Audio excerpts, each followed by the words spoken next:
오늘은 가방을 좀 여셔서 성경 있으시면 좀 꺼내 놓으시면 좋을 것 같고요. 없으시면 핸드폰 어플이라도 좀 켜두시면 좋을 것 같습니다. 설교의 내용과는 관련이 없을지 모르나 설교 시작하면서 이런 얘기를 드리려고 했어요. 물성 매력이라는 말 아십니까? 요즘 유행하죠. 실체가 있는 것이 매력이 있다라는 겁니다. 디지털 시대에서 아날로그를 추구하는 인생에 대한 어떤 이야기들이죠. 실체화가 되어 있지 않은 것들에 대한 매력이 그리 오래가지 않는다는 얘기입니다. 신앙도 마찬가지입니다. 저는 물성 매력이라고 말하고 싶지 않고요. 물성 능력이라는 게 있습니다. 성경이라는 걸 들고 다니는 게 때론 귀찮습니다. 요즘 트렌드에 맞지 않는 것처럼 느껴질지도 모르겠어요. 번거롭습니다. 펼치기도 그래요. 띄워주면 편한 것을. 근데 이 성경이라는 물리적인 실체가 가지는 힘은 무엇이냐면 예배를 진짜 받아야 될 대상이 누군지 우리에게 깨닫게 해줍니다. 이게 물성 능력입니다. 예배를 월십이라고 말하고 서비스라고 합니다. 서비스에는 제공자가 있고 받는 자가 있죠. 우린 신앙생활 하다 보면 착각합니다. 서비스니까 누가 서비스를 제공받느냐? 신자가 받는다고 생각합니다. 아닙니다. 예배가 서비스인 이유는 하나님이 받으시는 겁니다. 우리를 통해서. 이게 바로 잡히지 않으면 우리의 모든 예배는 관전이 됩니다. 하나님 한 주, 그 수많은 애쓰는 시간 속에 내 당신 앞에 한 시간 왔습니다. 뭐라도 하셔야 되는 거 아닙니까? 위로라도 하시거나 나에게 뭐라도 주시거나 내 마음의 동기부여라도 하시거나 당신이 하십시오. 난 보러 왔습니다. 완전히 망가진 예배죠. 구약에서 그런 제사를 향해 이렇게 말합니다. 너희가 드린 제사가 역겨워서 토해버리겠다라고 이야기하십니다. 예배는 그런 거 아니지 않습니까? 예배는 무엇이냐? 그분이 우리에게 하신 일이 너무 놀라워서 우리가 드릴 게 이것밖에 없는데 그마저도 드리기 부끄럽지만 이것마저 드리러 왔습니다라는 게 예배입니다. 이게 바로 서지 않으면 예배가 안 됩니다. 이 물성 매력이라는 거, 물성 능력이라는 건 뭐냐? 성경 들고 오는 거, 이게 주문도 아니고 부적도 아닙니다. 근데 어떤 의미를 갖느냐? 이거 들고 다니고 번거로움을 스스로 가지는 순간에 이 예배에 대한 서비스를 받는 대상이 누군지 다시 한번 깨닫게 됩니다. 나 예배 때 받으러 오는 거 아니지? 나 그분께 기꺼이 자발적 불편을 가지고 그분께 모든 영광 올려드리러 오는 거지. 이게 실체가 가지는 힘입니다. 사랑하는 동역자 여러분, 우리 가운데 편의가 신앙의 무거움을 빼앗는 일에 우리 인생을 내버려 두지 마시기 바랍니다. 성경이라는 실체, 이 물성이 가지는 매력은 신앙의 무거움입니다. 신앙생활 한다는 건 무거운 거예요. 버거운 겁니다. 들고 다니고 애쓸수록 우리 안의 것들은 사라지고 하나님이 무겁게 여겨지는 것들이 신앙입니다. 그러니 시대가 발달되고 앞으로 더 하겠죠. 저희가 앞으로 같이 신앙생활 하다 보면 나중에는 어떠하겠습니까? 어쩌면 여기마저 안 와도 되는 시대가 오지 않겠습니까? 그게 어떻게 신앙입니까? 우리의 편의가 앞서서 신앙의 무거움을 잊지 마십시오. 우리의 편의 앞에서 하나님을 하대하지 마시기 바랍니다. 그래서 우리가 기꺼이 그분께 마땅히 해야 되는 신앙이 뭔지 좀 점검해 봤으면 좋겠습니다. 우리는 그런 차원에서 신앙의 성숙이라는 걸 기대합니다. 성숙했으면 좋겠다. 제가 생각한 성숙은 이런 거였어요. 언젠가는 신앙의 요동침이 좀 잦아들고 성숙하기 전에는 일희일비하고 한 사건에 기쁘고 한 사건에 울고 한 사건에 원망하고 한 사건에 감사하다가 좀 성숙하면 신앙의 이런 요동이 좀 잦아드는 것, 좀 평이해지는 것, 상황에 의연하게 좀 신앙생활을 하게 되는 것, 이런 걸 기대합니다. 조금만 더 성숙하고 조금만 더 시간이 지나고 조금만 더 견디면 웬만한 일에는 흔들림이 없고 웬만한 유혹을 버텨내기도 하고 그저 내가 굳이 기도하지 않아도 편하게 선택해도 내 선택이 이미 하나님의 선택 안에 있고 얼마나 멋진 일입니까?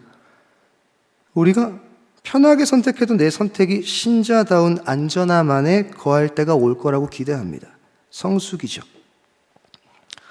그런 성숙을 기대하면서 성경에서 수많은 사람들의 모습을 찾아서 롤모델로 삼고 그런 사람을 따라가고자 애를 쓰는 게 우리 신앙생활의 어떤 여정과도 같다는 생각이 듭니다. 그렇게 보고 배우고 따르고 싶은 인물 중에 한 명이 오늘 다루고 싶은 이 인물일 것 같아요. 그 누구냐면 다윗입니다. 그런데 앞으로 저랑은 다윗 한번 보겠지만 다윗 좋아하시죠? 저 엄청 좋아해요. 좋아하는데 다윗 이야기를 접할 때마다 꼭 기억하십시오. 다윗 이야기가 가지는 목적은 도덕적 모범이 아닙니다. 그렇게 살아야지, 그렇게 돼야지 이런 거 아닙니다. 사도행전 얘기할 때 제가 얘기했었죠. 스데반, 베드로, 바울, 모범적인 존재로 등장하지 않습니다. 아마도 다윗 이야기를 좀 더 깊이 있게 아는 분들은 알 거예요. 다윗은 보면 볼수록 우리가 본받고 싶은 사람이 못 됩니다. 다윗은 우리 같아요? 아니죠. 우리보다 더 못났습니다. 전 적어도 다윗이 한 행동, 똑같은 행동을 한 적이 없습니다. 어떤 면에서 우리보다 더 합니다. 근데 어떻게 다윗이 도덕적 모범으로 성경에 등장합니까? 근데 모범으로 삼을 만한 것 딱 하나 있습니다. 그런 인생인데 그 가운데서 하나님 벗어나지 않습니다. 흔들려도 하나님 안에 있어요. 이거 하나 배울만 합니다. 그렇기 때문에 다윗의 이야기는 신앙의 이상향을 가르쳐 주는 것이 아니라, 잘 들어주세요, 신자의 인생에 대해서 사실 그대로를 보여줍니다. 아, 이상향이다가 아니고, 아, 신자의 삶은 저런 거구나를 보여주는 거예요. 완전 다른 겁니다. 본받고 따라야 되는 게 아니고 흔들리고 무너지고 때론 박살나고 완전히 모든 거 다 버리고 벗어던지고 도망치는 삶인데, 그럼에도 불구하고 무엇이 그의 인생을 끌고 가고 있으며 흔들려도 주 안에 거하기 위해 그가 뭘 하고 있는가, 이런 것들을 통해서 뭘 보여주냐면 신자 그대로의 삶을 보여주는 거예요. 훨씬 의미 있는 얘기입니다. 그러니까 다윗 볼 때마다 본받기 위해 접근하면 안 됩니다. 그냥 영원한 그 나라 갈 때까지 신자의 인생은 이런 거구나, 때론 다윗마저 이렇구나 라는 현실적 삶에 대한 신앙의 감각이 깊어지도록 만들어주는 게 다윗입니다. 우리의 신앙을 추상적이고 모호하고 이상적인 걸로 만드는 게 아니고, 진짜 신자의 신앙이 뭐냐, 일상을 딛고 산다라는 신앙은 무엇이냐 라는 현실적 삶에 대한 우리의 신앙적 감각을 훨씬 더 일깨워주는 거예요. 이렇게 안 보면 다윗이 자꾸 위대해 보이고 자꾸 따라가려고 하는데 못 따라가니까 스스로 자책하게 되고 때론 포기해버리고 저는 저들의 인생, 난 나의 인생 이렇게 보게 됩니다. 아닙니다. 다윗은 누구보다 현실적인 신앙의 삶에 대한 감각이 깊어지도록 만들어줍니다.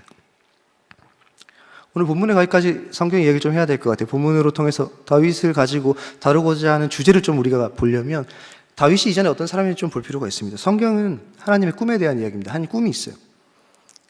예전에 제가 한번 얘기한 적이 있습니다. 하나님의 꿈은 하나님의 나라입니다. 나라 만들어야 되겠다. 만들 때마다 어그러집니다. 에덴 해봤자 실패하고 노아의 홍수로 다시 시작해봤자 또 실패합니다. 그러니 아브라함 선택하죠. 사람 하나 세워가지고 내가 내 나라 만들어야 되겠다. 그로 말미암아 큰 민족을 만들겠다. 쭉 갑니다. 근데 하나님이 좀 독특해요. 우리가 게임한다고 생각해볼까요? 어떤 게임이냐면 뭐 타이쿤 뭐 이런 거, 타이쿤인가 푼인가 뭐 잘 모르겠어요. 뭐 이렇게 키우고 만들고 하는 거 있잖아요. 제가 게임을 잘 모르는데 옛날에 그 사탄의 게임이라고 말하는 문명이라는 게임이 있었습니다. 뭐 시간 가는 줄 모른다고. 그 할 때 뭘 선택해요. 내가 누구 지도자로 시작할 것이냐, 뭐 인도의 간디냐, 한국의 세종대왕이냐, 뭐 이런 걸 선택을 하는 거예요. 여러분이 나라를 만듭니다. 누구랑 시작하시겠습니까? 예를 들어볼까요? 출애굽기 봤을 때 선택지가 2개 있습니다. 이집트의 신앙 생각하지 마세요. 그냥 있는 그대로 이집트의 바로랑 시작하실래요? 노예들하고 시작하실래요? 전 바로랑 시작합니다. 가진 게 많잖아요. 고지론이란 말 아시죠? 가진 게 많으면 영향력이 있잖아요. 바로 선택합니다.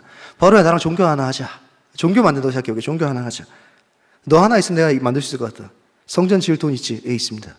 너 추종하는 사람도 있지? 예, 있습니다. 너 직책이 뭐야? 왕입니다. 니네 국가는 적어도 나 믿겠구나. 시작하면 됩니다. 근데 하나님 뭐라고 말하냐? 노예들 데리고 나라를 만들겠대요. 노예들하고 나라 만들 거야. 이스라엘입니다. 나라가 돼요. 신기하죠? 노예들로 시작을 해가지고 아무것도 없는데 결국 도착하니까 나라가 됩니다. 그런데 그렇게 비일비재하게 무너져서 이제는 가능성을 조금 기대해 볼 수 있는 노예들로 시작한 그 나라마저 처참하게 무너집니다. 그 책이 사사기죠. 사사기란 책은 하나님의 꿈이 얼마나 바닥을 칠 수 있는 걸 보여줍니다. 완전히 망가집니다. 노예들로 시작한 나라가 되긴 됐는데 그 나라가 완전히 망가져요. 그런데 사사기 바로 이어지는 사무엘상, 단 한 세대가 지나갔는데 하나님의 나라는 완전히 새로운 국면을 맞이합니다. 한 시대 만에 완전히 다른 시대가 와요. 완전히 망가진 시대에서 이스라엘이 지금까지도 가장 그리워하는 최고의 번영기, 황금의 시대가 도래합니다. 분명히 하나님이 하셨는데 성경은 마치 이 한 사람이 한 것처럼 부각시켜요. 그게 누구냐? 다윗입니다. 그러니 우리는 아까 뭐예요? 다윗을 존경하고 우러러보죠. 목사님, 그러니까 다윗하고 우리하고 같습니까? 다윗은 한 시대를 황금의 시대로 만들어간 왕 아닙니까? 그런데 보면 다윗의 시작은 사실 그렇지 않습니다. 다윗의 이야기가 시작될 때 많이 양보하고 봐서 좋은 게 많은데 절대 다윗을 설명하기 위해서 부정할 수 없는 한 가지 사실이 있습니다. 이게 뭐냐? 다윗은 적어도 아버지가 잊어버렸던 아들입니다. 이건 달라지지 않아요. 당시에 최고의 권위 영적 제사장 누구냐? 사무엘입니다. 지금으로 말하면 목사예요, 목사. 근데 어느 정도 영향력이냐면 사무엘이 와서 기름 부으면 왕입니다. 그 정도 정지수가 와가지고 기름 부으면 왕이에요. 엄청난 목사 아닙니까? 그러니까 보세요. 그 사무엘이 이새라는 사람 집에 기름 부으러 온대요. 그럼 보세요. 저라면 저희 집에 아들이 하나거든요. 이새가 저희 집에 오는 거예요. 정지수 목사라고 하죠. 정지수 아저씨, 그대 집에 좀 갈게요. 가서 기름을 부어야 되겠습니다. 우리 집에 왕이 납니까? 그럼 저는 뭐부터 할 것 같아요? 입양부터 합니다. 아들을요. 웃자고 한 얘기입니다. 진짜 하지 않습니다. 전체 하나밖에 없는 아들 너무 사랑합니다. 가능성을 늘려야 되는 거 아닙니까? 와서 기름 부어야 되는데 한 명이라도 아들 늘려야 되는 거 아니에요? 3명이면 뭐 해야 됩니까? 옆집 애라도 데리고 와가지고 앉혀놔야 되는 거 아닙니까? 가능성 얻어라도 걸려야 되는 거 아닙니까? 근데 왔어요. 아들도 데리고 옵니다. 쫙 썼어요. 사무엘이 기름을 줍니다. 주려고 가는데 아니래요. 7 아들을 지났습니다. 아니래요. 다. 그 사무엘도 대단한 사람입니다. 그 집에 갔는데 손님으로 갔는데 아빠가 데리고 온 아들이 눈앞에 딱 7명이에요. 엄청난 영성입니다. 7명 다 아니래요. 그럼 사무엘 뭐 해야 됩니까? 돌아가야 되는 거 아닙니까? 여기가 아닌가 보네. 하나님 번질수를 잘못 주셨습니다. 근데 사무엘이 얘기합니다. 아들 하나 더 있지. 아빠도 이상합니다. 예, 아들이 하나 더 있습니다. 그 아들 어딨냐? 이제 양치고 있습니다. 당시에 양치는 건 종이 하는 일 아닙니까? 아들이 아닌 거예요. 다윗 어떤 인물인지 압니까? 아빠가 봐도 걔는 왕이 아닙니다. 가장 비참한 거 아니에요? 내 부모인데. 부모가 봐도 우리 집에 아들이 8 있는데 7번까지는 그래 왕이 될 것 같다. 근데 니는 왕이 아니야. 다윗이 몰랐겠습니까? 자기 집에 사무엘이 오는 거. 아버지, 저 옆에라도 서 있어 보면 안 됩니까? 아버지 말도 저 아닌 것 같아요. 서 있어 보면 안 됩니까? 다윗이 진짜 비참한 게 뭔지 압니까? 그 말을 못 해요. 그게 무슨 말인지 아시죠, 이게? 자기도 그렇게 보고 듣고 지금까지 살아오다 보니 자기도 자기를 봤을 때 왕이 아닌 겁니다. 조금이라도 기대가 있으면 이렇게 얘기해야죠. 아버지, 그래도 내가 7째 형 옆에 서 있어라도 볼게요. 혹시 모르지 않습니까? 사무엘이 저한테 가서 기름 부을지. 근데 그런 건의조차 안 하고 그냥 가서 양치고 있어요. 그러니까 뭐예요? 아빠가 나 왕 아니래지. 그래, 내가 봐도 내가 왕이 아닌 것 같아. 다윗입니다. 근데 와요. 하나님 이렇게 말합니다. 네가 왕이다.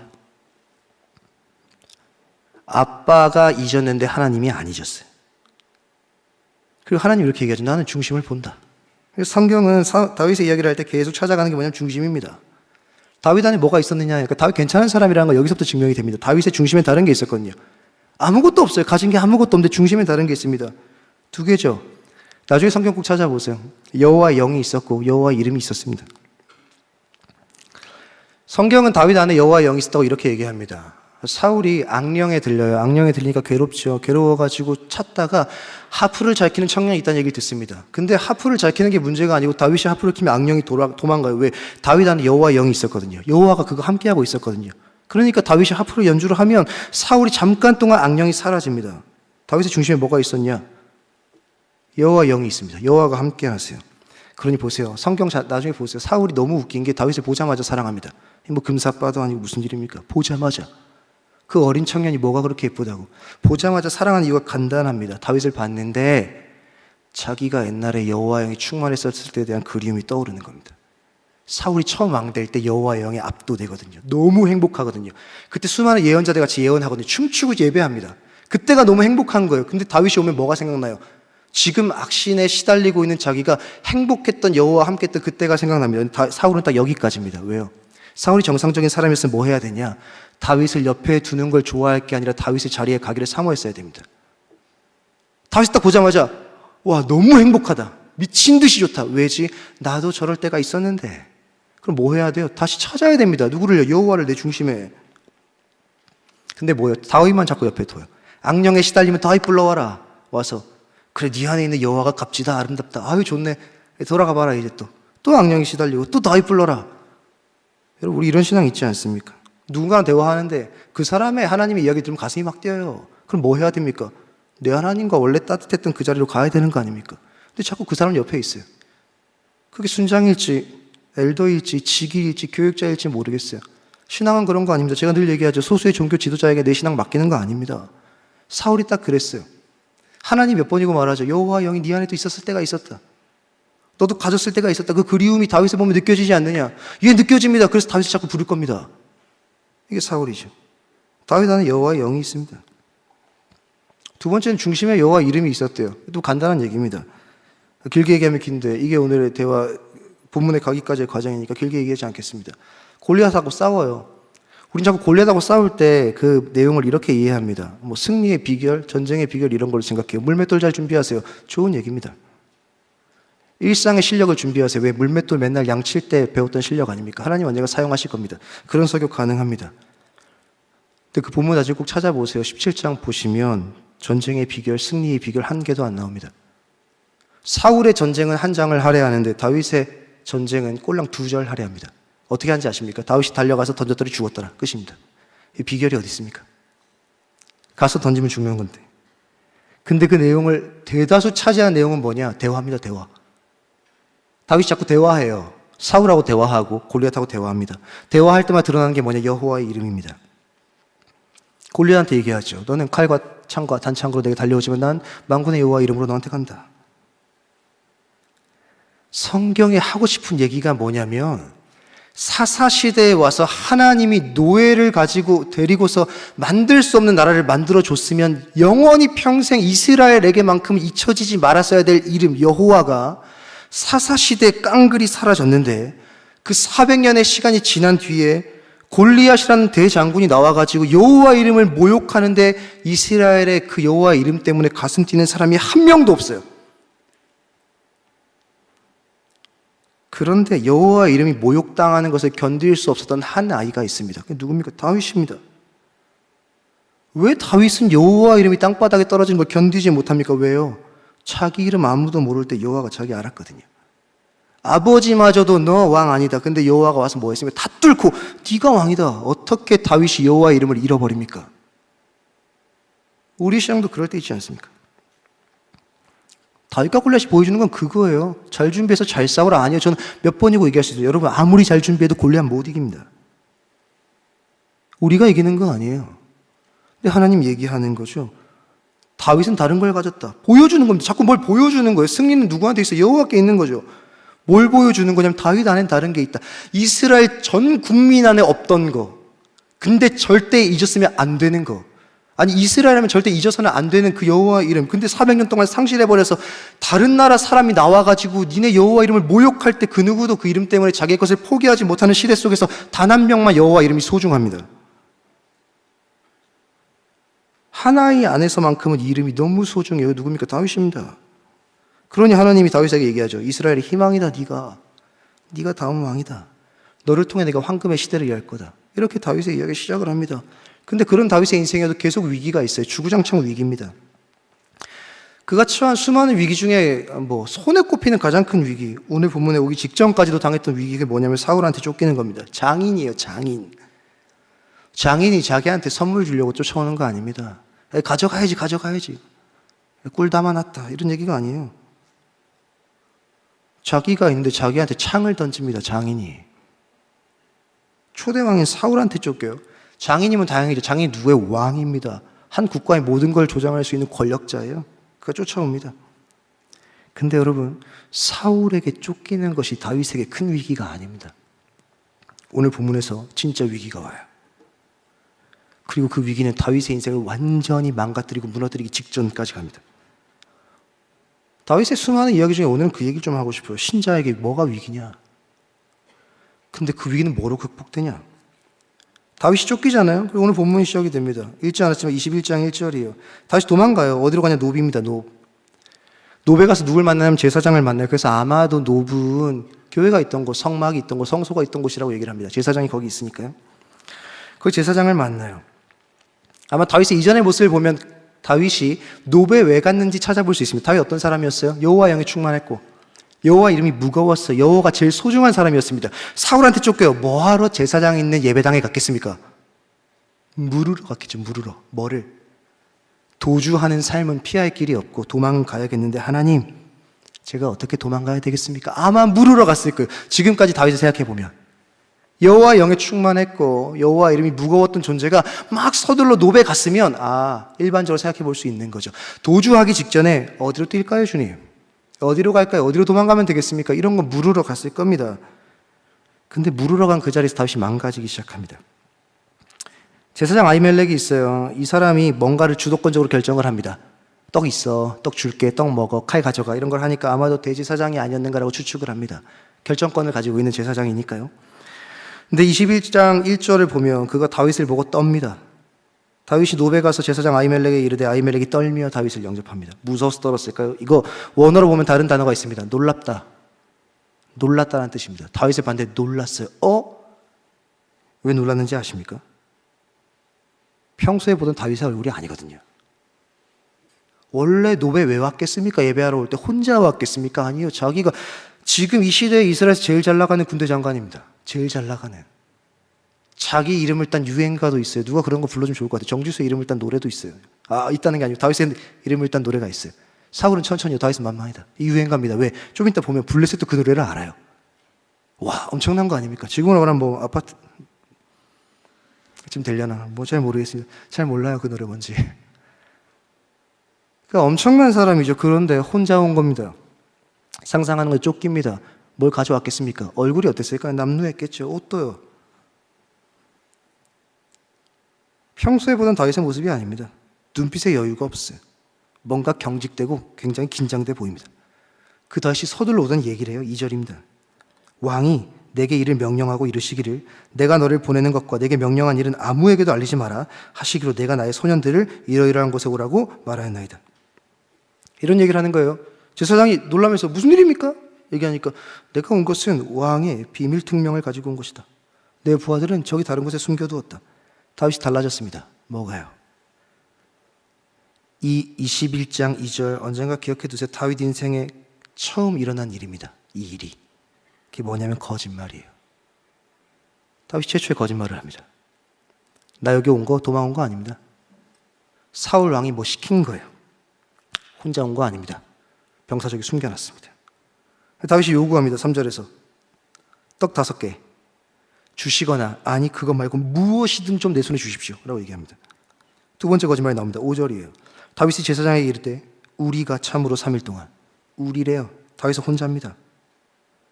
상상하는 거죠. 왜 다윗이 우리라 그랬을까요? 떡 하나 더 받으려고.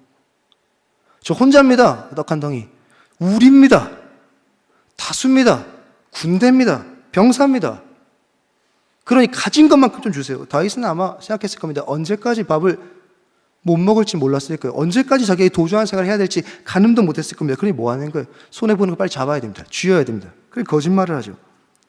아히멜렉 진짜 좋은 사람입니다. 6절 보면 제사장이 그 거룩한 떡을 줘요. 조금 알면 이거 이상해야 됩니다. 왜냐? 이 떡이라는 게 진설병이라는 떡이거든요. 성막에 무조건 있는 떡입니다. 그 떡 뭐냐면 12덩어리가 있어요. 12덩어리가 있는데 12덩어리 뭘 상징하냐? 12지파를 상징합니다. 그러니까 하나님의 전 앞에 12떡이 있어요. 그 떡은 뭐냐? 12지파가 늘 하나님 앞에 서 있습니다라는 상징적인 표현입니다. 1번 떡, 2번 떡, 3번 떡. 이거 일주일마다 갈아줘야 돼요. 레위기에 보면 룰입니다. 그리고 일주일 뒤에 그걸 먹어요. 일주일 뒤에 새 걸로 갈면 그 누가 먹냐? 제사장만 먹습니다. 제사장이 얘기하는 거예요. 먹으세요. 왜곡된 명령 혹은 이거 어떻게 좀 실패한 제사장 뭐 그런 제사장입니까? 아닙니다. 이 빵 제사장만 먹을 수 있어요. 이게 룰이고 법이에요. 근데 왜 진짜 좋은 사람이냐? 저 이런 목사 되고 싶다 생각했습니다. 율법의 기본 정신을 알고 있는데 그뿐 아니라 율법의 더 높은 정신을 이해한 사람입니다. 율법의 기본 정신 뭐예요? 이 떡은 나만. 율법의 더 높은 정신은 뭐예요? 한 생명 살리는 거.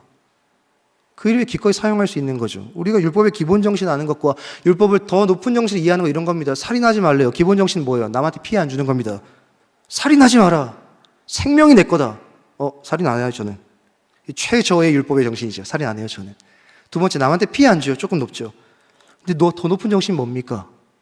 살인하지 말라의 더 높은 율법 정신은 사람 살리는 겁니다. 생명이 여호와께 있다. 나는 생명이 소중하다. 남을 해하지 마라. 이거 더 높은 정신은 뭐예요? 그럼 남 살려야죠. 그거 아는 사람입니다. 이거 제사장만 먹는다. 근데 네 영혼 사는 게 훨씬 중요하다. 가져가서 먹어라. 그리고 7절 보면 갑자기 도액이라는 사람 불쑥 나옵니다. 기억하고 계세요. 나중에 큰일 합니다, 이 사람이. 부정적인 큰일이에요. 8절부터 보면 여기서 다윗이 더 이상해집니다. 세 번째 거짓말이에요. 다윗이 아히멜렉에게 이르되 여기 당신의 수중에 칼이나 창이 없나이까? 왕의 일이 급함으로 내가 무기를 못 가져왔습니다. 세 번째 거짓말이죠. 저 왕의 일 때문에 급합니다. 무기가 없습니다. 이상하죠. 다윗의 주 무기가 뭔지 압니까? 칼창인가요? 골리앗하고 싸울 때 얘기합니다. 당신 칼 필요 없습니다. 다윗의 주 무기가 뭐예요? 물맷돌입니다. 물맷돌 가죽끈만 있으면 만들 수 있어요. 근데 뭘 찾습니까? 칼창 찾습니다. 칼창 주세요. 물맷돌 아무 데서나 구할 수 있습니다. 근데 칼창 찾는데 누구한테 달래요, 그래? 대장장이도 아니고 제사장한테 칼 좀 주세요. 이쯤 왔으면 아히멜렉은 이제 알았을 겁니다. 남루하죠. 여유가 없어요. 먹을 걸 찾습니다. 자꾸 거짓말로 뒤엉켜져 있어요. 어떻게 군대 장관이 오는데 무기를 놓고 옵니까? 다 알았을 겁니다. 도망가는 것도, 도망가고 있다는 것도. 그가 특명을 받은 게 아니라는 걸 알았을 겁니다. 거짓말도 다 알았을 거예요. 근데 진짜 좋은 제사장입니다. 이렇게 말하죠. 골리앗의 칼이 에봇 뒤에 있다. 가져가라. 9절입니다. 제사장이 이르되 블레셋 사람 골리앗의 칼이 보자기에 쌓여 에봇 뒤에 있다. 가져가라. 에봇이 뭔지 알아야 됩니다. 제사장이 입는 옷이에요. 제사장들은 예배 드릴 때 하고 중요한 일 할 때 에봇을 입습니다. 근데 여기 있는 에봇은 이스라엘에 있는 모든 에봇과 다른 에봇입니다. 성막 안에 있는 에봇은 달라요. 이건 대제사장만 입습니다. 그것도 1년에 몇 번만. 왜냐? 이 에봇 안에는 두 가지 물건이 들어있어요. 이름 몰라도 됩니다. 우림 그리고 둠밈입니다. 다른 모든 에봇에 없어요. 근데 이 에봇 안에는 우림과 둠밈이 들어있어요. 그거 뭐냐? 하나님 뜻을 물을 때 사용합니다. 대제사장이. 이 에봇만 성막 안에 있어요. 그 에봇하고 골리앗 칼이 같이 있대요. 여기 에봇, 골리앗 칼. 왜 성막 안에 골리앗 칼이 같이 있습니까? 당시 전쟁을 좀 이해해야 됩니다. 당시의 전쟁은 어떤 전쟁이에요? 신들 간의 전쟁입니다. 그러니까 이기고 지고에 따라서 뭐 전리품을 가져가는 거죠. 기억납니까? 나중에 전쟁하다 이스라엘이 법궤를 뺏겨요. 언약궤를. 언약궤 뺏겨서 블레셋 안에 있는 다른 아스타롯 신전 안에 들어가 있잖아요. 그러니까 전리품 어디다 보관하냐? 신들의 전쟁이니까 이기면 자기 자기의 신전 안에 보관을 합니다. 거기 가서 뭐 하는 거예요? 박물관인 거예요. 볼 때마다. 그러니까 우리 같이, 우리 1층에 가면 우리 교회 어떤 영광스러운 흔적들이 있잖아요. 와, 진짜 벽돌 하나 없는 데 시작해가지고 여기까지. 그런 겁니다. 그러니까 다윗 말고도 수많은 사람들이 힘들 때 가는 거죠. 골리앗 같은 인생 만났을 때 가는 거예요. 어디에 성전에 가면 거기에 뭐가 딱 걸려있어요. 골리앗의 칼 딱. 봐라, 우리의 위대한 장군 다윗이 아무것도 없는 때에 하나님의 도움으로 골리앗을 죽였다. 저거 볼 때마다 뭐예요? 용기 얻고 가는 겁니다. 그런 용도로 거기 있어요. 근데 그 칼을 받는 다윗의 말이 가고 아닙니다. 다윗이 이르되 그 같은 것이 또 없나니 내게 주십시오. 다윗 이상하지 않습니까, 여러분? 쫓겨요. 도망갈 준비를 합니다. 먹을 게 없어서 먹을 거 얻으려고 거짓말을 해요. 다윗이 원래 칼과 창을 어떻게 여긴 사람인지 아십니까? 골리앗하고 싸울 때 넌 칼, 창, 단창으로 내게 나오지만 나는 여호와 이름, 만군의 여호와 이름으로 내게 나아간다. 이게 다윗입니다. 근데 이렇게 말하죠. 아이고 골리앗의 칼이요. 그 같은 게 나한테 또 어디 있습니까? 제발 줍시오. 이럽니다. 다윗 보자마자 그 칼이 왜 그렇게 갖고 싶었을까요? 저 두 가지라고 봅니다. 첫 번째, 칼이 진짜 좋았을 거예요. 왜? 블레셋의 장군 골리앗이 쓰던 칼 아닙니까? 그 막 뭐 유물 같은 거 아니겠어요, 진짜? 대단한 칼 아니었겠습니까? 진짜 물리적으로 좋은 칼. 두 번째는 뭘까요? 전 이것도 있다고 봅니다. 지난날의 영광이에요. 다윗의 멘탈이 지금 괜찮은 상태겠습니까? 아니죠. 사람들은 노래합니다. 사울은 천천히고 난 만만이다. 그런데 자기 인생은 만만이 아니에요. 수많은 사람들이 쫓아옵니다. 그 나라의 권력자, 최고 권력자인 사울이 자기를 쫓아와요. 분명히 하나님은 내가 왕이라고 했는데 자기 인생은 왕과는 멀어 보입니다. 그러니 그 멘탈 뭘 가지고 붙잡는 거예요? 골리앗 칼 딱 보자마자 뭐가 느껴집니까? 나 저때 저랬었는데. 그거 볼 때마다 나 과거에 그랬었는데 그래? 나 그런 사람이었는데. 다윗이 완전히 망가졌죠. 다윗이 진짜 위기를 점점 경험하기 시작합니다. 그렇게 도망가죠. 어디로 가냐? 10절 보십시오. 그날에 다윗이 사울을 두려워해서 일어나서 도망가서 가드 왕 아기스에게로 갑니다. 가드 블레셋 수도입니다. 블레셋하고 이스라엘이 어떤 관계인지 아시죠? 원수입니다. 아기스 사람 이름 아니고 왕이라는 표현입니다. 그러니까 블레셋 수도 가드 땅의 왕에게로 갑니다. 그래도 이상하죠. 골리앗이 어디 사람입니까? 여기 사람이에요. 자기가 죽였습니다. 온 동네 사람들이 다 알아요. 유명한 골리앗 칼 들고 골리앗 친구들이 가득한 가드로 갑니다. 왜 이렇게 무리한 행동을 하는 걸까요? 아마도 학자들이 이렇게 얘기합니다. 다윗이 이스라엘에 발붙일 곳이 없어요. 그래서 블레셋에서 용병으로 살기로 결정한 겁니다. 뒤에 진짜 용병이 잠깐 제기되기도 합니다.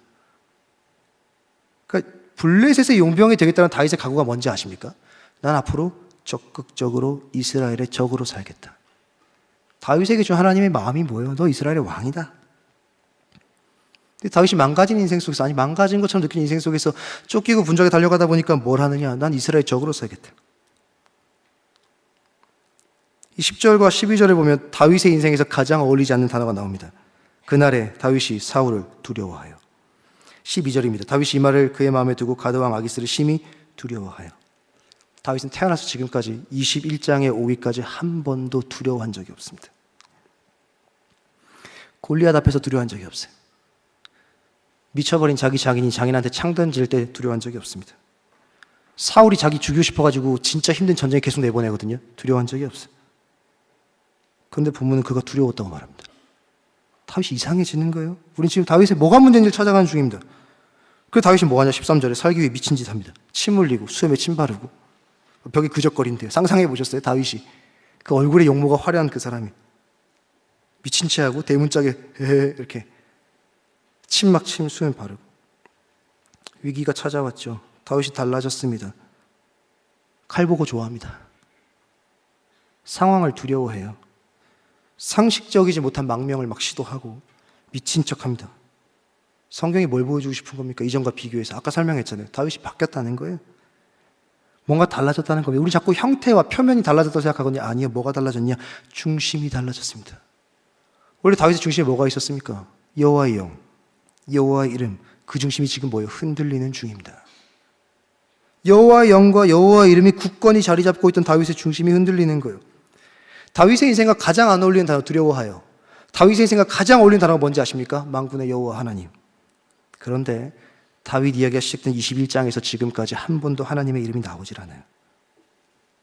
다윗은 에봇을 지나서 골리앗의 칼을 손에 쥡니다. 중심이 흔들리죠. 뭐가 위기입니까? 여호와가 희미해집니다. 성경은 재밌어요. 15절에서 마치 성경은 중심이 흔들려서 방황하는 다윗을 보며 하나님이 가지고 계시는 마음을 아기스의 입을 통해 대변하듯이 말해줍니다. 가슴 아픈 외침이에요. 15절입니다. 아기스가 이렇게 말하거든요. 이 사람은 미쳤다. 미치광이다 이거. 근데 미치광이가 부족해서 내 집에 데려왔냐? 이게 무슨 말이냐면 내 집에 미치광이 충분하다라는 겁니다. 부족해서 다윗을 데리고 왔냐? 내 집에 미치광이가 충분하다. 이게 얘기했죠. 하나님이 다윗한테 외치고 싶은 거예요. 다윗아 너 왜 그러니? 왜 그렇게 된 거냐? 너 다윗인데 여호와의 영은 어디 갔느냐? 여호와 이름은 어디 갔느냐? 내 집에 이미 미친 자가 있는 거 너가 알지 않느냐? 여호와의 집에 미친 자가 누굽니까? 칼창 던지는 사람 누구예요? 사울이 있습니다. 내 집에 이미 미치광이는 충분하다. 너는 아니었지 않느냐? 그 얘기를 아기스 입을 통해 해주는 거예요. 내 집에 미치광이는 충분하다. 근데 왜 또 데려왔느냐? 하나님의 마음을 아기스가 대변해서 선포하는 겁니다. 그냥 하나님이 얘기하는 거예요. 다윗아, 내 집에 미치광이는 이미 있지 않느냐? 너 왜 그러는 것이냐? 진짜 위기가 뭔지 아십니까? 다윗이 사울이 돼가는 겁니다. 이게 다윗 인생의 위기예요. 골리앗 싸울 때 사울의 칼 거절합니다. 근데 지금은 에봇보다 골리앗의 칼을 사랑합니다. 살기 위해 사울처럼 거짓말합니다. 더 이상 하나님의 뜻이 묻지 않았던 사울처럼 제사 자기 손으로 드렸던 것처럼 하나님 앞에서 묻지를 않습니다. 그리고 망명을 시도합니다. 어디로? 블레셋으로. 뭐 들고? 블레셋의 칼을 들고. 이거 어떻게 해석할 수 있는지 아십니까? 골리앗의 칼을 들고 블레셋으로 간 거. 이제 자기가 제2의 블레셋의 골리앗이 되길 바라는 겁니다. 내가 당신들의 용병을 위해 살겠습니다. 내가 골리앗보다 나은 자입니다. 내가 골리앗을 죽였습니다. 내가 제2의 골리앗입니다. 더 이상 다윗은 자기가 혼자 양칠 때 자기 보호하셨던 하나님, 아무도 몰라줄 때 자기 기억했던 하나님, 자기 지키시고 보호하셨던 하나님이 더 이상 의미가 없습니다. 다윗의 목적은 딱 하나입니다. 그냥 살기만 하면 됩니다.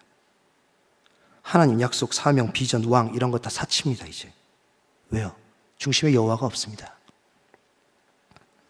그렇게 자기 살 길 찾아 떠난 다윗의 선택 때문에 결과가 있어요. 22장입니다. 설명할 필요 길게 설명하지 않겠습니다. 노비라는 지역에 있는 모든 사람이 다 죽습니다. 근데 아까 아히멜렉이라는 그 대제사장으로 추측되는 사람이 얼마나 멋진 사람이냐면 14절만 읽어볼게요. 22장 14절입니다. 사울이 와가지고 막 따져요. 니들이 다윗 숨겼냐? 얘기하니까 그 14절에서 뭐라고 말하냐면 아히멜렉이 왕에게 대답하여 이르되 왕의 모든 신하 중에 다윗같이 충실한 자가 누구인지요? 그는 왕의 사위도 되고 왕의 호위대장도 되고 왕실에서 존귀한 자가 아닙니까? 하나님 같아요. 왜? 다윗을 대변해 줍니다. 근데 이 이야기 결론이 뭔지 아십니까? 아까 등장했던 7절의 도액. 사울이 도액을 불러서 싹 다 죽여라라고 말합니다. 그래서 18절, 19절 보면 에봇 입은 자 85명을 죽였고 제사장들의 성읍, 노배, 남녀, 아이들, 젖 먹는 자들과 소와 나귀와 양을 칼로 쳤더라. 죽였대요. 근데 이게 수고 같은 겁니다. 여호수아 가면 여리고성 무너뜨릴 때 헤렘이라고 해요. 완전히 진멸시켜 하나님께 드리는 거. 그때 이런 표현 나옵니다. 남녀, 아이들, 젖 먹는 자, 소, 나귀, 양 칼로 쳤더라. 이거 무슨 말이냐면 도시가 없어졌다는 얘기입니다. 도액이 85명 죽였고 남녀, 노소 죽였고 소, 나귀, 양 잡았나 보다가 아니고 노비 사라진 거예요. 노비. 도시 하나가 사라집니다. 뭐 때문에? 다윗 때문에. 근데 다윗이 그걸 알아요. 그래서 22장 22절 이렇게 말합니다. 내 아버지 집의 모든 사람이 죽은 것이 나의 탓이다. 근데 슬픈 얘기 아닙니까? 다윗이 조금만 판단을 다시 했으면, 아히멜렉 안 속였으면, 아니 속인다 하더라도 나 지금 사울한테 쫓기는 건데 혹시 사울이 쫓아오면 그냥 나 못 봤다고 하세요? 혹은 거기 도액이 있는 거 알았거든요. 저기 도액이 분명히 이를 겁니다. 그러니까 대변하세요. 준비하세요. 어떻게 할 것인지를 대비하세요. 이런 얘기 해줬으면 이 정도까지 치욕적이고 아주 충격적인 한 도시가 사라지는 결과를 맞이하지 않았을지 모릅니다. 근데 다윗은 뭐 한 거예요? 살기 바빠 도망갑니다. 진짜 인생의 위기가 뭡니까? 신자의 인생의 위기가 뭘까요? 장군이었다고 도망자 되는 거? 위기 아닙니다. 중심이 흔들립니다. 하나님은 중심 보고 다윗을 선택했다는데 다윗의 중심이 흔들리니까 뭐예요? 사울 닮고 골리앗 닮는 겁니다. 하나님이 안타까워 외치죠. 내 집에 미치광이는 사울로 충분하다 다윗아. 너 이러면 안 되는 거 아니냐? 너 다윗이잖아. 어떻게 너 맞아? 너가 황금의 시대를 열 내 소망 아니냐? 내 희망 아니냐? 너 여호와의 이름과 여호와의 영을 중심에 가졌던 너는 어디 갔느냐? 내 집에 미치광이는 충분하다. 차고 넘친다. 이스라엘 안에 여호와 이름을 상실해버린 사람이 수백만이다. 어떻게 너 맞아? 그런데 그 기대를 한 몸에 받은 다윗은 여호와 이름이 아니라 골리앗 칼 대고 기뻐하고, 그에게는 하나님에 대한 기억도, 하나님에 대한 그리움도, 하나님에 대한 소중함이나 값짐도 없습니다. 이제 하나님이 주신 약속, 은혜, 친밀함, 그 모든 게 다윗에게는 의미가 없어 보입니다. 이 결정 때문에 하나님 도시가 파괴됩니다. 우리 생각해 봐야 됩니다. 다윗은 왜 이렇게 됐을까요? 21장 10절입니다. 그날에 다윗이 사울을 두려워하여 여깁니다. 일어나 도망하여. 도망갑니다. 무슨 말이냐? 쫓기는 거예요. 다윗은 쫓깁니다. 다윗의 인생이 위기라고 말할 만한, 위기는 여호와 이름이 희미해진 거. 근데 여호와 이름이 희미해진 결정적인 문제의 원인은 뭐냐? 쫓긴 겁니다. 우리 같지 않습니까? 분명히 우리는 그분과 그분의 약속과 그분의 은혜와 함께했던 시간과 친밀감과 그분과 함께한 모든 이야기가 우리 인생에 있었습니다. 그런데 희미해질 때가 있어요. 교회와 공동체와 예배와 순모임과 우리의 뜨거웠던 기도회와 나눔, 교제, 하나님과 함께했던 모든 시간과 친밀함의 기억은 다 잊은 채 그냥 삽니다. 그냥 일상을 살아요. 이게 다윗과 똑같아진 겁니다. 다윗과 같아진 게 뭡니까, 목사님? 그냥 살기 위해 학교에 있는 거예요. 그냥 살기 위해 연구실에 있는 겁니다. 그냥 살기 위해 가정에 있는 거예요. 그냥 살기 위해 직장에 있는 겁니다. 그분의 약속, 그분의 은혜, 그분과의 시간, 그분과의 친밀함 이런 거 다 없이, 여호와 이름의 무거움 이런 거 하나 없이 그냥 살기 위해 거기 존재하고 있는 거예요. 하나님의 보호, 골리앗으로부터 지켜주신 승리, 사울로부터의 보호하심 다 있고 그냥 하나님과 아무 관련 없는 삶을 그냥 살 뿐입니다. 그럼 어떤 일이 생기냐? 우린 절대 저렇게 살지 말아야지라고 혹시나 마음에 품었던 여러분 신앙의 선배도 있을지 모릅니다. 난 진짜 나중에 저렇게 되지 말아야지. 근데 그 모습이 자기한테 발견됩니다. 다윗이 사울이 돼가고 있어요. 난 아닐 겁니다. 난 사울처럼 안 될 겁니다. 난 이스라엘의 희망이고 미래입니다. 근데 그 미치광이처럼 똑같이 돼가고 있어요. 어떻게 알 수 있어요? 우리 인생에서 이거 어떻게 알 수 있습니까? 아히멜렉이 다윗이 변한 걸 보고 뭐해요? 놀랍니다. 우리가 이런 상태가 되고 있는 거 알 수 있는 방법이 있어요? 오랜만에, 아니요, 한 주 만에 나랑 가장 가까운, 날 가장 사랑하는 다윗에게 아히멜렉과도 같은 내 동역자가 나를 보고 너 왜 그래? 너 안 그랬잖아. 너 여호와 이름이 선명했잖아. 너 뭘 쫓아 살아가는 거야? 뭐가 널 그렇게 만든 거야? 뭐가 널 그렇게 쫓아오는 거야? 뭐에 쫓겨서 모든 걸 잃어버린 거야? 라고 주변이 압니다. 너 왜 그런 거야? 그 결과가 뭐예요? 성읍이 사라집니다. 여러분 그 잘못하면 성읍이 사라질까요? 수원이 사라집니까? 그런 얘기 아닙니다. 여러분을 가장 사랑했던, 여러분의 인생을 대변하는 아히멜렉과도 같은 누군가가 여러분의 모습 때문에 아픔과 상처를 받는 걸 봐야 됩니다. 너 왜 그렇게 된 거야? 무슨 일이 있었던 거야? 뭐 왜 그렇게 쫓기고 사는 거야? 그 말을 해주는 사람이 나 때문에 상처받아요. 왜 이런 일이 생깁니까? 쫓겨서 그래요. 왜 우리가 쫓기면 여호와 이름이 희미해지는지 아십니까? 쫓기는 건 도망가는 거예요. 도망을 잘 가려면 가벼워야 되는 겁니다. 등산을 할 땐 최소한의 짐만 가져야 되는 거고, 마라톤을 뛸 때는 진짜 최소한의 것만 가지고 뛰어야 되는 겁니다. 도망가면 오죽하겠습니까? 쫓기잖아요, 세상한테. 빨리 뛰어야 되는 거 아닙니까? 그럼 최대한 가볍게 만들어야 됩니다. 빨리 뛰어야 되니까 뭐부터 버려요? 세상 살아갈 때 제일 무거운 여호와 이름부터 버리는 겁니다. 안 버리면 양반입니다. 어떻게 여호와 이름을 맡겨놓는 겁니다. 누구한테? 정길수 목사한테. 목사님, 주일날 여호와 이름 주시고 월요일부터 다시 살아야 되니까 바쁘게 쫓겨서 달려야 되니까 여호와 이름 잘 간직하고 있다가 다음 주에 또 주세요. 소수의 종교 지도자에게, 교회에게, 내 순장에게, 내 리더에게 잠시 맡아주세요. 다음 주 주일에 찾으러 올게요. 여호와 이름을. 나 월요일부터 하나님의 이름과 상관없이 달려야 됩니다. 이런 일 너무 많이 경험하지 않습니까? 주일에 여호와 이름이 무거워지는데 월요일부터 쫓겨요. 신앙의 문제 여기서 시작입니다. 그 이름 가볍게 여기지 않으려고 또 결단하고 또 시작하고 또 결단하고 또 시작하고, 그 이름 가지고 살기로 결단하고 다시 일상에서 쫓기고 또 그 이름 버리고 또 맡겼다가 또 찾고, 이걸 계속 반복하면 어떤 일이 생기냐? 반복 속에 절망이 생깁니다. 나 또 그럴 텐데 어떡하나? 또 뻔히 그럴 텐데. 목사님 어떡하란 얘기입니까? 여호와 이름이 무거웠는데 쫓기다 보니까 가볍게 내버려 뒀다가 잘못했는데 또 잡았다가, 계속 반복하면 반복 속의 절망입니다. 반복 속의 타협이에요. 똑같이 쫓기고 여호와 이름은 가벼워집니다. 또 희미해질 거예요. 그런데 성경은 여기서부터 다른 일이 시작될 수 있다고 말합니다. 그게 오늘 본문이 가져오는 반전이에요. 넘어가서 23장입니다. 23장을 보면 갑자기 다윗이 여호와께 물어요. 진짜 이상하지 않습니까? 전 보면서 와, 다윗 진짜 뭐 이런 사람이 다 있나 싶어요. 칼 들고 좋아하다가 하하하, 그만한 것이 또 없습니다.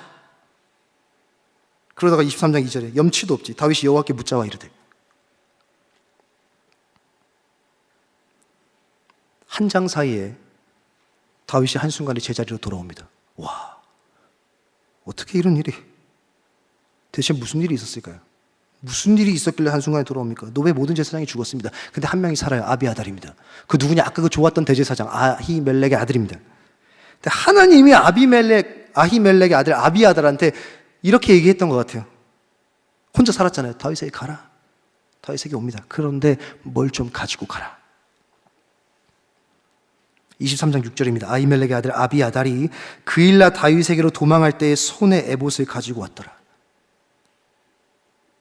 하나님이 아비아달에게 아마 이렇게 이야기하지 않았을까 싶어요. 아비아달아, 에봇 챙겨라. 우림과 둠밈이 들어있는 그 상징적인 에봇 챙겨라. 이거 다윗 앞에 들이밀어라. 몇 번이고 눈에 보여줘라. 골리앗 칼 손에 잡으려고 뒤로 밀었던 그 에봇이 진짜 네 살길이라고 그 앞에 들이밀어라. 이게 뭘 의미하는지, 네가 뭘 잃어버렸던 건지 다시 보여줘라. 이 에봇 기억납니까? 골리앗 칼 잡으려고 갖다 버렸던 겁니다. 에봇 지나서 칼 들고 좋아했던 게 다윗입니다. 이렇게 웃으면서. 이거만은 좋은 게 없습니다. 하나님은 희미해진 다윗에게 자신의 에봇을 보냅니다. 우리가 여호와 이름이 가벼워지고 가끔은 진짜 혐오스러운 미치광이 사울과도 같은 모습이 나에게 나타나도 걱정하지 않아도 되는 이유는, 걱정할 필요가 없는 이유는 여호와가 우리를 쫓아오기 때문입니다. 다윗의 인생이 소망이 그런 거예요. 나 분주해서 모르겠어요. 에봇이고 뭐고 하나님의 뜻이고 물을 여유 없습니다. 떡 5개 주시고 칼 들고 가겠습니다. 나 이스라엘 영원한 숙적이 될 거예요. 그냥 그렇게 살겠습니다. 당신에게 했던 약속 다 필요 없습니다. 당신 누군지도 몰라요. 그냥 그렇게 살겠습니다. 어디서든 살겠습니다. 그렇게. 근데 하나님이 내버려 두질 않아요.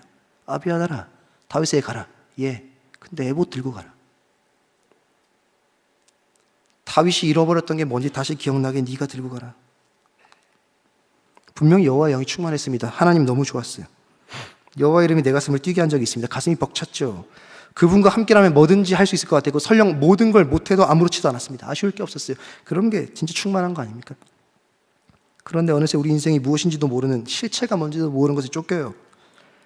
분명히 나는 하나님의 이야기나 약속이나 은혜나 친밀감 가지고 살았었는데 이제 하나님 때문에 살던 모습이 아닙니다. 근데 슬픈 건 뭐예요? 스스로 알아요. 내가 미치광이가 되어가고 있다는 걸. 근데 비참한 건 뭔지 압니까? 스스로 막을 길이 없어요. 내가 사울을 닮아가고 골리앗이 되어가는데, 내가 그렇게 혐오했던 그 모습을 닮아가는데 막을 길이 없어야 어디부터 뭐부터 시작해야 될지 아예 방향이 잡히지 않습니다. 그런 나를 보면서 나를 대변하고 나를 사랑해줬던 가장 가까웠던 사람들이 바뀐 나 때문에 도시가 사라지듯이 상처받고 사라집니다. 너 왜 그래? 안 그랬잖아. 어쩌라고. 그냥 살다 보니까 그런 거야. 쫓겨서 그래. 날 가장 사랑해줬던 아히멜렉이 죽었던 것처럼 내 대변자, 내 인생을 바라봤던 그들이 사라져가기 시작하는 거예요.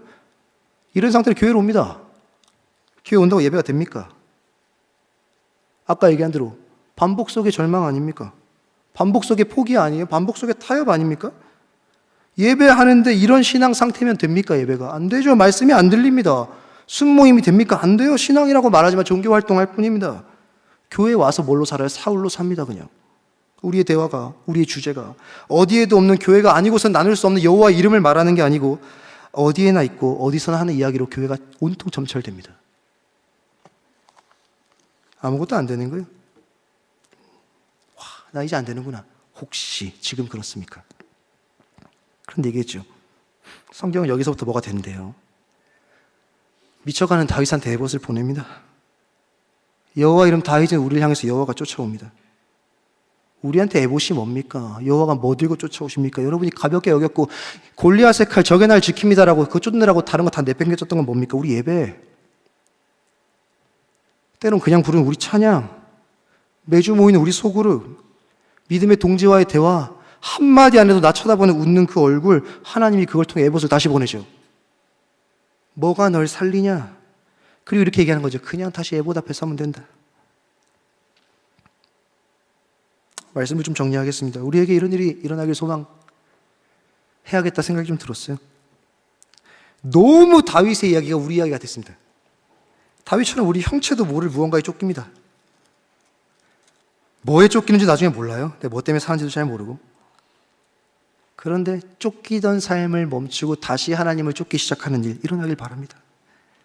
다시 여호와께 물었던 다윗처럼 여호와께 다시 묻는 일 일어나길 바라요. 다시 희미해졌던 여호와 이름이 우리의 중심에 새겨지는 일들이 일어나길 소망합니다. 우린 무엇으로 이런 일들을 기대할 수 있습니까? 뭐가 소망입니까? 정처 없이 수십 년을 떠돌다가 돌아온 야곱을 베델에서 여전히 기다리셨던 하나님. 그래서 보자마자 여호와의 집에, 하나님의 집에 하나님이 계시는구나. 엘베델.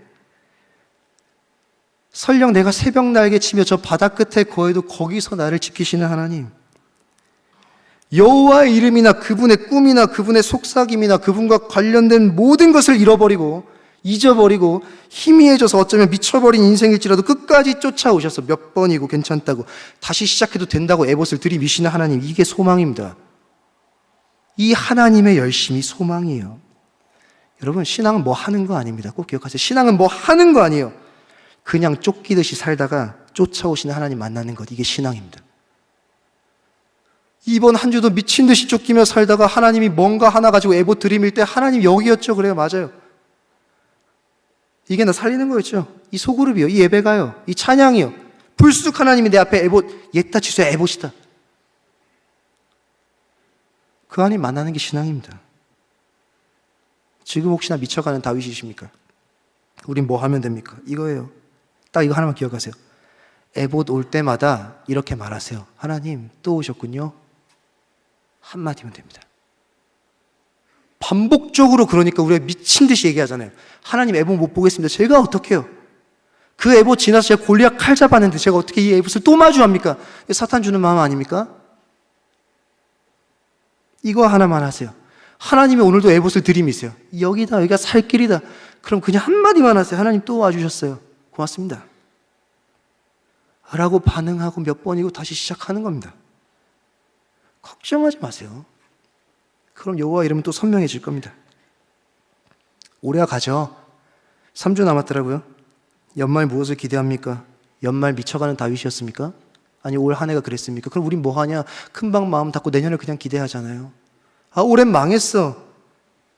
돌이킬 수 없는 거야. 난 진짜 미치광이 사울이었다 오랫동안. 올 한 해 동안. 아닙니다. 남아있는 3주 동안 하나님 몇 번이고 에봇 보낼 겁니다. 그 소망이 있어야 올해를 마지막으로 잘 정리할 거 아닙니까? 올해는 지난 일이고 내년을 기대하는 거 건강한 신앙 아닙니다. 지금도 하나님 애보 보낼 거예요.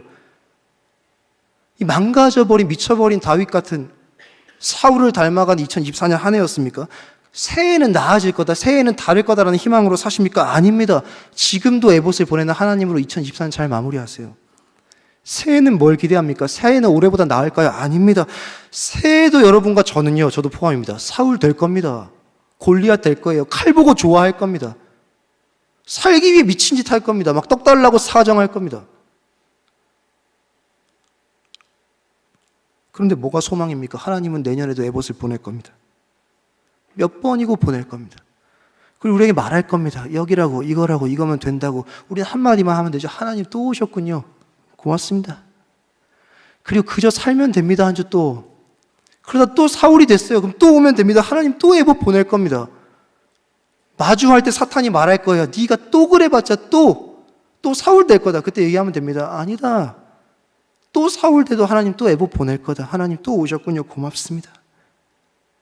이 이야기로 2024년을 은혜로 잘 정리하시는 저 여러분 되길 소망합니다. 그리고 2025년 새해도 뭐가 소망입니까? 여전히 미쳐버린 모습이 내 안에 있어도 하나님은 자신이 사랑하는 자들을 그 누구도 포기하지 않기 때문에 에봇 들고 쫓아오시는 그 하나님이 우리의 소망임을 믿고 그 기대로 2024년 마무리하고 2025년 새롭게 열어가시는 은혜가 저와 저희 모든 동역자들 가운데 가득하시기를 주님의 이름으로 축복합니다. 찬양합시다. 처음 고백했던 찬양이에요. 그냥 이 가사 생각하면서 쭉 고백해 왔으면 좋겠습니다. 하나님, 저 미치광이 다윗입니다.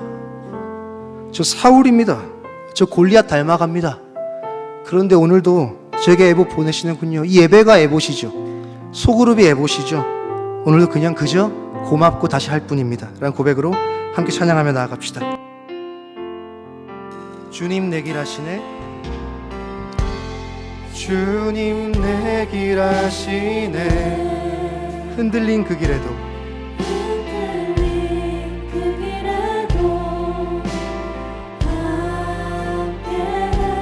주님 내 일 하십니다. 주님 내 일 하시네. 멈춰진 나의 삶에도 우리 한 번 더 고백해 볼까요? 주님 내 길 하시네. 흔들린 그 길에도 주님 내 길 하시네. 흔들린 그 길에도 함께 주님 내 일 하시네. 멈춰진 나의 삶에도 그분께 고백할까요? 나의 힘이 되신 주, 나의 힘이 되신 주, 이분이 우리의 소망입니다. 같은 곳에서 주가 나의 도움 되시네. 내가 미쳐가는 다윗이더라도 날 향한 계획엔 변함이 없으시죠. 우리 그 마음 한 번 더. 나의 힘이 되신 주, 항상 같은 곳에서 나의 힘이 되신 주, 항상 같은 곳에서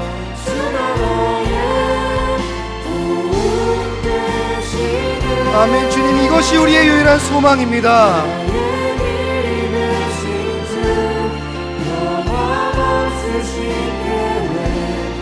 우리 마음의 믿음을 담아 우리 마지막으로 한 번 더 고백하며 나아갑시다. 나의 힘이 되신 주, 나의 힘이 되신 주, 항상 같은 곳에서 주가 나의 도움 되시네.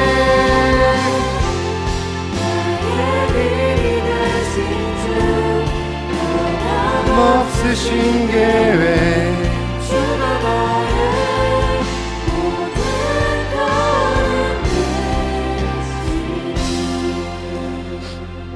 사랑하는 동역자 여러분, 우린 때론 겪고 싶지 않은 일들을 경험합니다. 세상적인 고통이나 고난을 말하는 게 아니죠. 우린 아무도 기억하지 않는 나를 기억하신 여호와를 압니다. 우린 여호와를 사랑했어요. 여호와의 영이 충만할 때 기쁨을 나는 압니다. 그 이름이 너무 소중해요. 그래서 나를 통해 이 땅에 잃어버린 그 이름이 다시 기억되길 꿈꾸며 살았습니다. 그런데 문득 희미해져 갑니다. 쫓기다 보니 잘 달려야 해서 우리를 가볍게 만듭니다. 여호와의 이름을 잊죠. 잠시만이라고 그분께 이야기합니다. 아주 잠깐만이라고 말합니다. 잠시 교회의 종교 지도자들에게 그 이름을 맡깁니다. 주일에만 찾겠다고 말할지도 몰라요. 그러다 내 안에 가장 싫어하는 사울이 발견됩니다. 그런데 돌이키는 법을 몰라요. 우리의 선택 때문에 날 가장 사랑하는 사람들이 상처를 받고 다시 결단하지만 몇 번이고 반복되는 미쳐가는 일상 속에 이제는 절망이 날 사로잡을지 모릅니다. 그런데 성경은 두려워하지 말라고 말해요. 여기부터 시작될 수 있는 일이 있다고 말합니다. 다윗이 한순간에 자기의 자리를 찾아갑니다. 이유가 뭡니까? 여호와가 다시 자신을 우리에게 보내십니다. 몇 번이나 자신을 다시 보내십니다. 스쳐 지나가도 다시 보내시죠. 하나님은 그 누구도 포기하지 않으신다라는 약속이 이 여호와의 쫓아오심이 우리의 다시 살 소망인 줄 믿습니다. 함께 기도합시다. 주님, 우리에게 여호와의 영이 충만하게 하여 주시옵소서. 다시 주를 사랑하는 자리에 서게 하여 주시옵소서. 때론 쫓기는 삶 속에서 우리 안에 중심이 희미해지는 순간 쫓아오신 하나님을 기억하게 하여 주시옵소서. 사랑하는 주님, 염치 없지만 오늘도 우리를 쫓아와 주시옵소서. 오늘도 내게 못을 허락하여 주시옵소서. 쫓기듯 살다가 쫓아오신 하나님을 만나는 은혜를 우리 가운데 허락하여 주시옵소서. 함께 기도하시겠습니다. 하나님, 이 시간 마음으로 한 뜻으로 기도합니다.